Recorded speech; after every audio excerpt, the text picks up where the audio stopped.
Action plan against racism a year ago.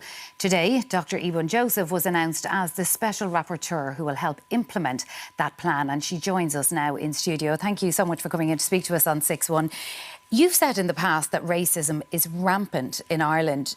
Do you think it's getting worse, and if so, why? It is getting worse, and thank you so much for inviting me here today. And it is getting worse, and it is because a lot of organizations and groups have actually gone out to maybe include more people within their organizations. You know, there's more opportunities for contact. But what is happening is that there are no laws to protect people. People are brought into offices, institutions that are not diverse. So we've not done that work. We've not trained people. And we can't expect our nation to be non-racist if we have not enabled people, we've not trained them, you know, how to be non-racist. So those are key things. And there are no laws to protect people. There are no consequences, you know, in that. So it's a major problem. Surveys have found that, in particular in the last year, people who perhaps have a different skin colour, have a different accent, speak a different language, maybe feel more fearful on the streets for their security, fearful of speaking their own language.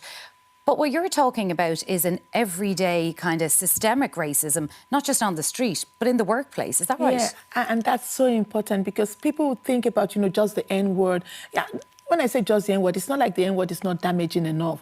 But, you know, we're talking about more systemic one that actually creates generational poverty. It actually has an impact generationally because, you know, the impact, we're talking about things that impact on your identity. Racism does not leave you the same. When you experience it, when you encounter it continuously, it has health consequences on pressures, you know, on the heart. It has impact on the heart. It has impact on identity formation. There are young people who don't want to go to school because they've experienced so much racism. And I get, because I have, you know, a couple of careers together as an anti-racist, but also as a career consultant. I have parents who have come and say, please come and talk to my son. He doesn't want to go to school because of the impact of racism. And when you say they're experiencing racism in school, it may be name calling, but it could be something else that's not so obvious. Yeah. Can you give us an example? So examples could be, there was a young girl who, in her classroom, she got into the classroom and she and another black girl were sitting together in class. And the teacher told her that, oh, why are you both sitting together? That this is so wrong, you know? It makes it look like if the class is not inclusive. And this young girl said that till she graduated from school, she never sat beside that girl again. But every day you see two white girls sitting together, it's not a problem. Do you understand?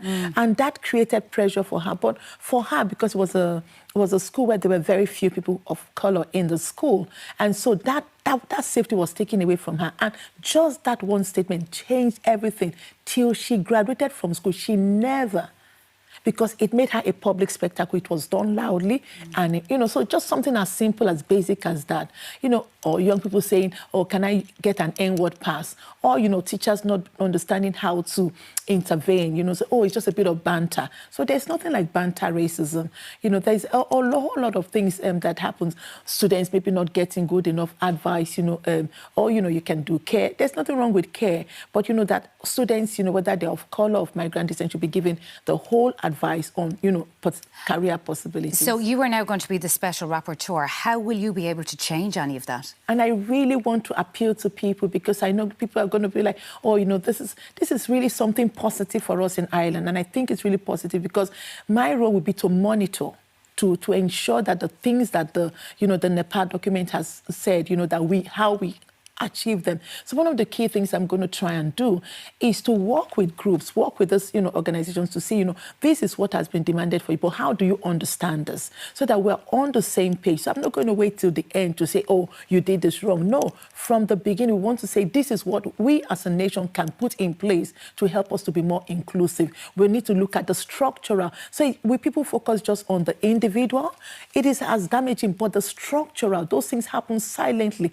They happen you know, just on their own without, you know, people even doing anything or triggering it. So those are key, you know, systemic racism have to be addressed. That creates generational poverty, that creates generational problems in homes. Those issues have to be addressed, and those are key things that we want to try and tackle. OK, Special Rapporteur in charge of bringing in this action plan, Dr. Ebun Joseph, thank you so much for joining us on 6-1 this evening.